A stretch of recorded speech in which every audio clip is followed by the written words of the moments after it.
Hey everybody, Craig here from the dogtherapist.co.uk. Now, I thought what I'd do is, by the way, this is Nellie, my 12-week-old black cocker spaniel. You can see her here, looking all beautiful, aren't you? Yes.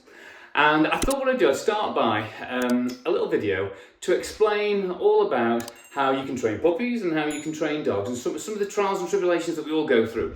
So the very, very first thing is that when you train a dog, you've got to be really congruent with your training. You've got to be consistent with your training. So let's say there's a family of 4, and it could be a puppy, just like Nellie here, or it could be a dog that's 2 or 3 years old.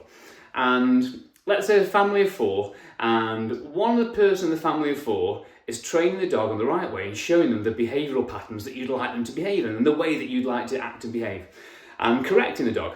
And then the other people aren't doing that behaviour, aren't training that behavioural pattern. They're just letting it happen, so the dog's jumping all over them, biting them, and just like any little puppy would.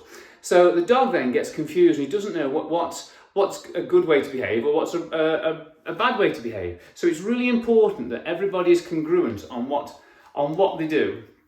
And it's all, and everybody acts exactly the same way. So the dog then understands, doesn't get confused, and the training then can move forward. Because if one person is doing all the good stuff and somebody else is doing it all wrong, the dog gets confused and you're forever taking 1 step forward and always 2 steps back. So make sure that one of the most important things is you do congruent training and everybody knows then what's good, so the dog understands, loads and loads of praise when it does good and correct it when it does wrong.